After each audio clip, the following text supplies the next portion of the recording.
Have you ever considered the terrifying possibility that the past hasn't actually happened yet? What if I told you that the solid ground beneath your feet is just a cloud of probability, waiting for you to look at it before it decides to exist? We like to think reality is a stage that was built long before we arrived, and we are just actors walking across it. But modern physics represents a plot twist that changes everything. It suggests that you are not just the actor, you are the playwright, the director, and the architect of the theater itself. Today, we aren't just talking about science. We are going on a journey that starts with a flat tire on a lonely road and ends at the very edge of human understanding, a place where time moves in 3 dimensions, where the future can change the past, and where reality itself is not a thing, but a relationship.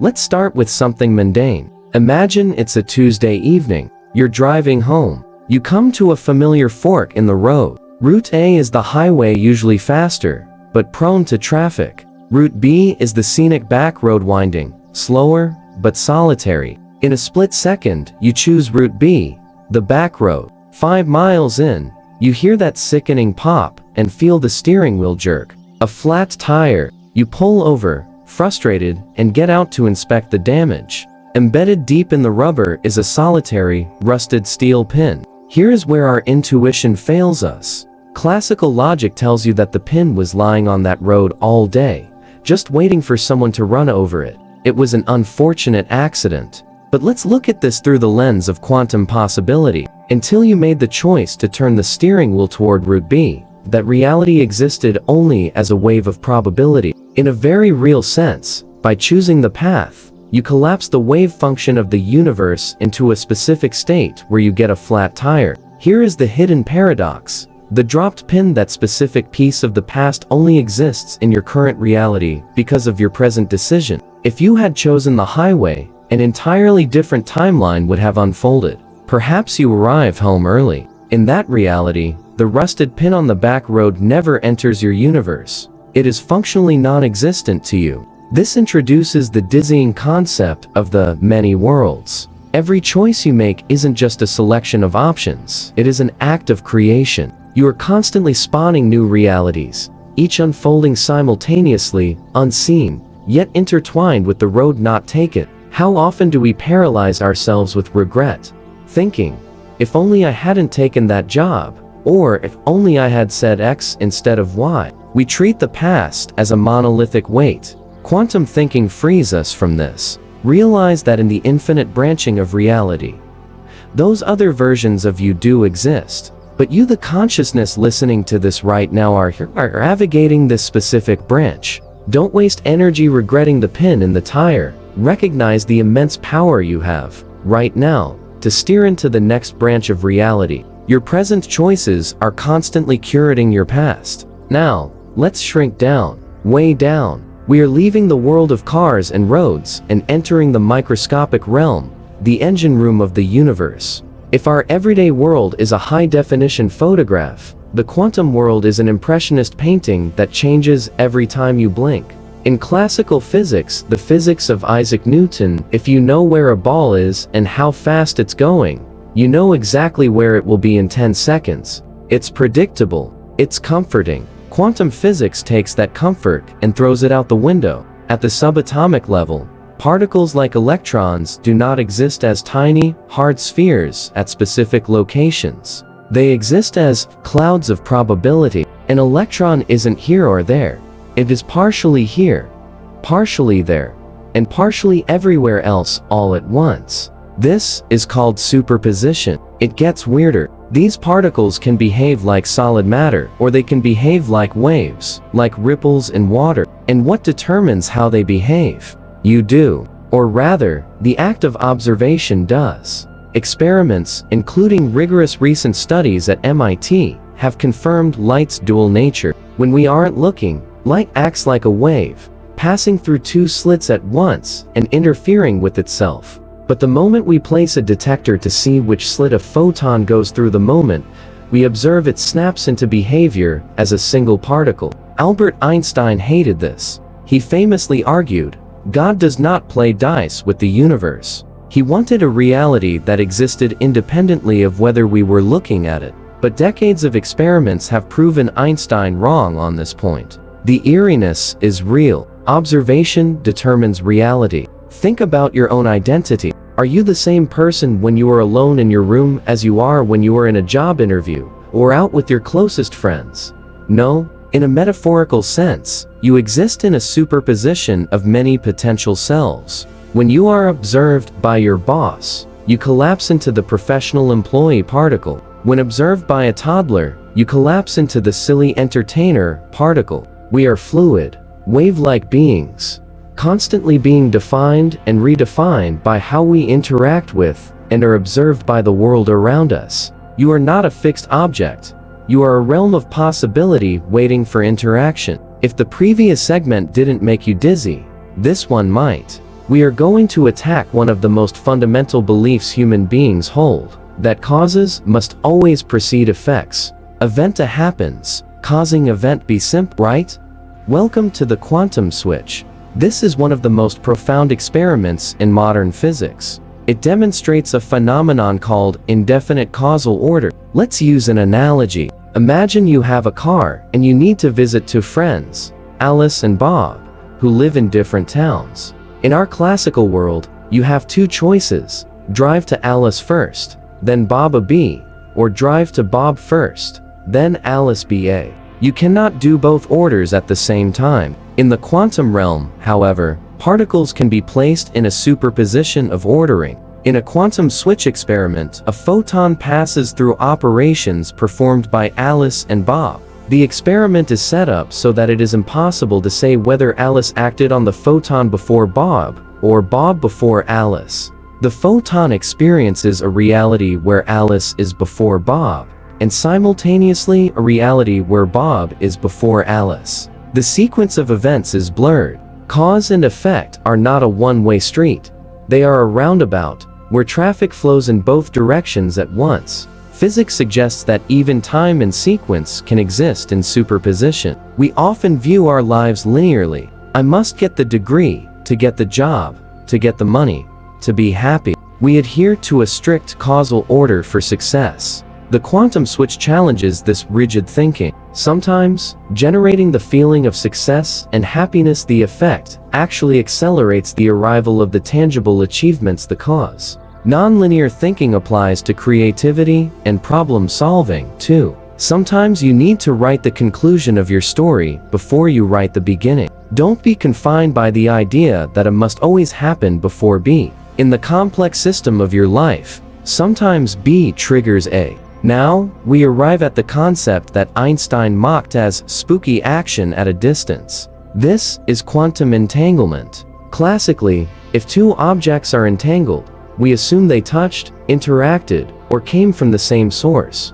But recent discoveries have shown us something astonishing: entanglement without interaction. Imagine two grand concert halls on opposite sides of the planet, one in New York, one in Tokyo. In each hall, there is a pianist sitting at a piano. They have never met. They cannot hear each other. They have no sheet music. Suddenly, they begin to play. The pianist in New York strikes a complex, improvised jazz chord. At the exact same microsecond, the pianist in Tokyo strikes the perfect accompanying chords that harmonize with the New York rhythm. They continue this concerto, reacting instantaneously to one another, creating a flawless masterpiece, despite having absolutely no way to communicate. How is this possible? In the quantum world, particles can display this entangled behavior even if they have never touched. It suggests that they aren't reacting to each other across space. Rather, they are both tapping into a deeper, fundamental layer of reality where distance does not exist.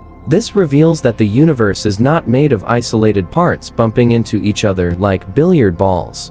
It is woven into a single, invisible network. Everything is connected to a coordinating background field. Have you ever had that sensation of thinking about an old friend you haven't spoken to in years, and 10 seconds later, they call you? We call it coincidence, but perhaps it's a macroscopic echo of entanglement. On a human level, this teaches us that the idea of separation is the ultimate illusion. Your actions, your moods, and your energy ripple through a network of human connection in ways you cannot see. We are not isolated individuals fighting for survival.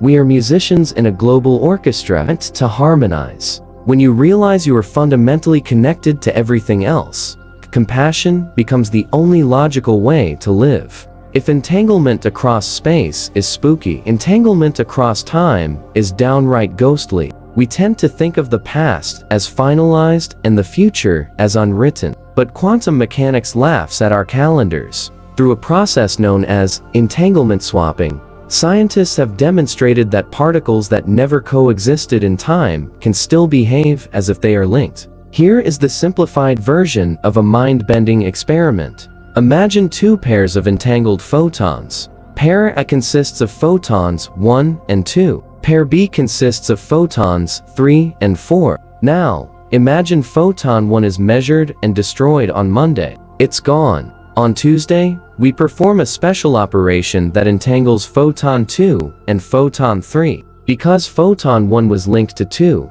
and 3 is linked to 4, suddenly, photon 1 which was destroyed on Monday becomes entangled with photon 4 which might not be measured until Wednesday. Photon 1 and photon 4 never existed at the same time. Photon 1 was dead before photon 4's fate was sealed. Yet, measurements show they are perfectly correlated.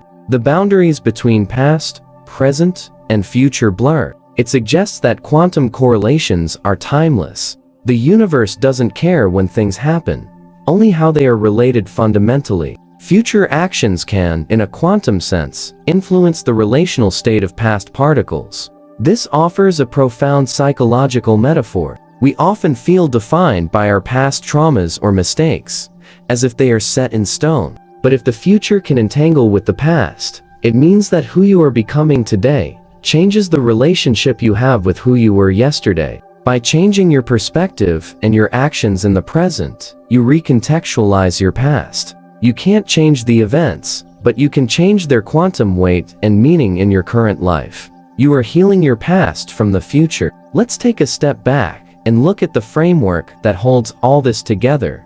Time. We perceive time as a straight arrow, one-dimensional, past to future. But why should time be so limited when space has 3 dimensions: up, down, left, right, forward, back? Some theoretical physicists propose that time too is 3-dimensional. Dimension 1, linear time. This is the familiar flow, the river carrying us from birth to death. Dimension 2, probabilistic time, the width of time. Think of this as the axis of what if. It represents all the alternate realities.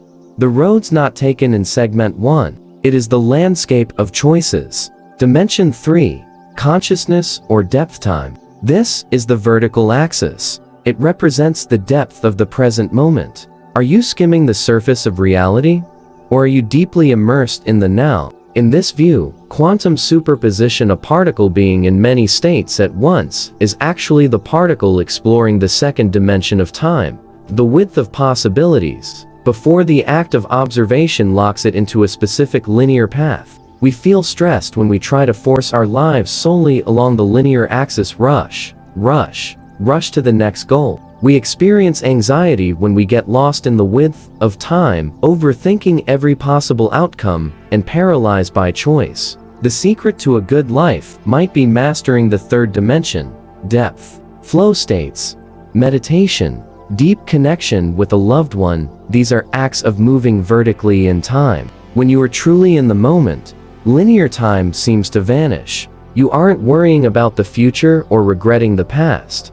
You are simply being. By cultivating depth, we navigate the other dimensions of time with more grace. By now, you might be asking, okay, but what is actually going on? Here is the dirty little secret of physics. Nobody knows. We have the math, and the math works perfectly to build lasers, MRI machines, and quantum computers.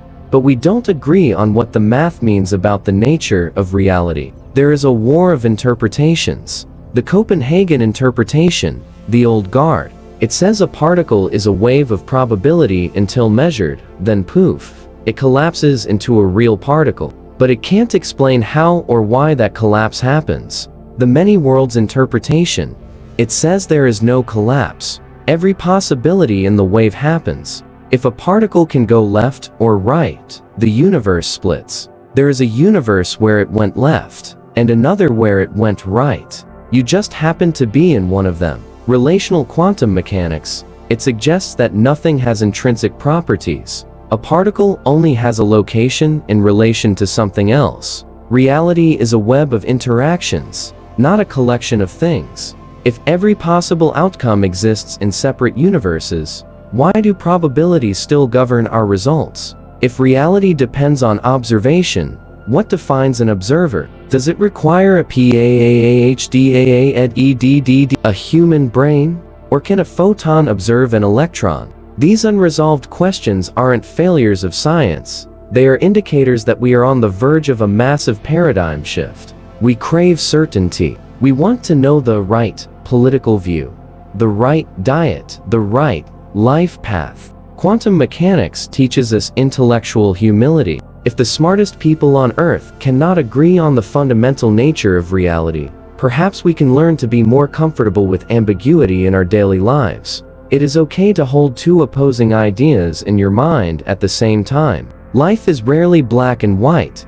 It is a quantum shade of gray. Embracing uncertainty is the first step to true curiosity and growth. We are nearing the climax of our journey. We have talked about the observer looking at the quantum system. But what happens when we realize the observer is made of atoms too? The observer can exist in superposition. This leads to the breathtaking quantum reference frame theory. Imagine a train passing a station. Inside the train is a scientist performing a quantum experiment. On the platform, another scientist is watching the train go by. Classically, they might disagree on the speed of the train, but they agree on the events happening inside. However, if the scientist inside the train is considered a quantum system, things get wild. From the perspective of the scientist on the platform, the scientist on the train might be in a superposition of having obtained result A and result B simultaneously, but to the scientist on the train, they have a definite result.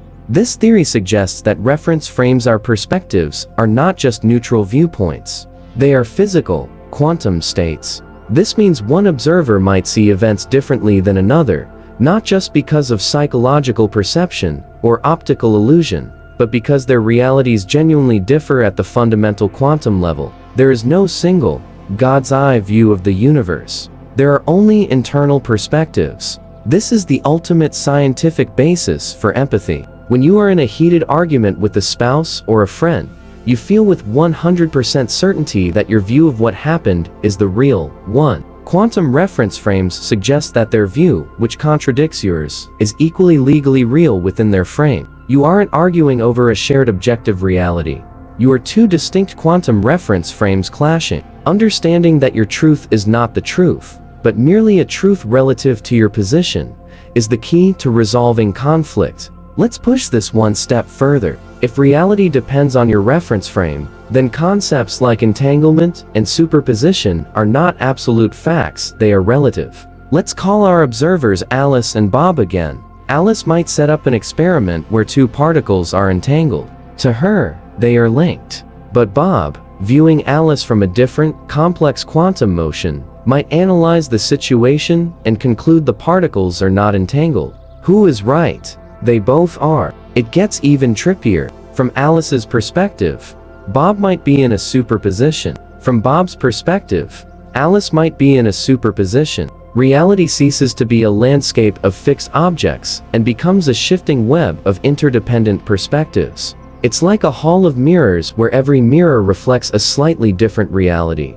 and there is no original object standing in the middle. Our social reality functions exactly like this. Your identity is a form of relative entanglement. To your mother, you are child. To your child, you are parent. To your enemy, you are threat. None of these are your absolute self. They are identities that only exist relative to the observer. We spend so much time trying to find who we really are, but relative entanglement suggests we are defined by our relationships. If you want to change yourself, change who and what you are entangled with. Change your environment, change your relationships, and you change your very nature. We have arrived at the synthesis.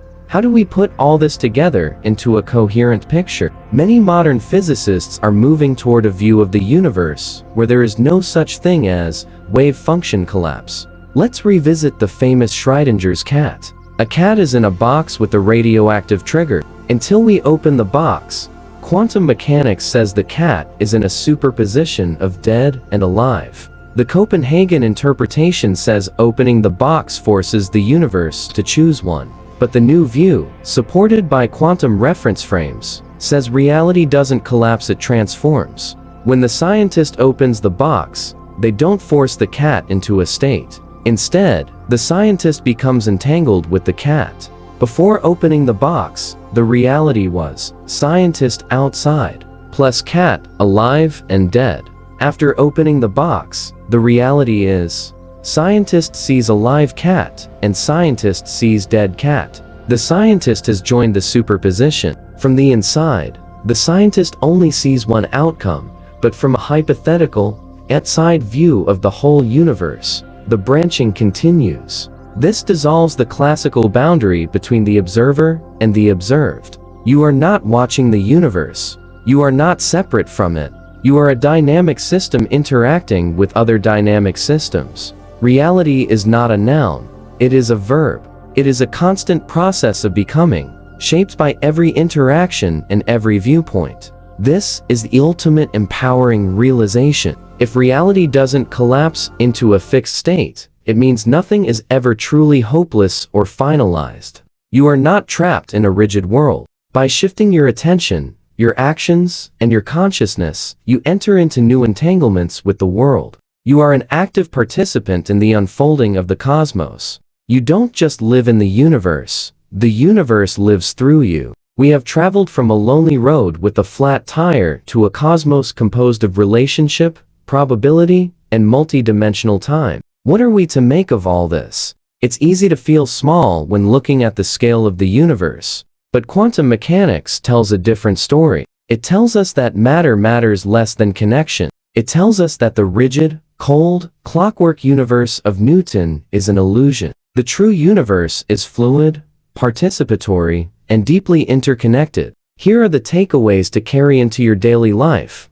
Own your power. Your choices don't just affect the future, they select which past defines you. Stop living in regret of timelines you aren't in. Value relationships over things. The fundamental stuff of reality isn't particles. It's how those particles relate to one another. Invest in your connections with people, nature, and yourself. Embrace uncertainty. Stop trying to force life into a predictable linear path. The most beautiful things happen in the superposition, a realm of possibility, before the collapse. Practice empathy. Remember that your neighbor is literally living in a different quantum reference frame. Their reality is as true to them as yours is to you. We are not isolated spectators. We are threads in a grand, invisible tapestry, weaving reality with every thought, every choice, and every interaction. I want to leave you with a few questions to ponder in the comments below. I really want to know what you think. If you could access one of the roads not taken in your life, just to see it, would you? Or is that too dangerous for your peace of mind? Do you ever feel that entanglement with people you love? Knowing what they feel even when they are miles away?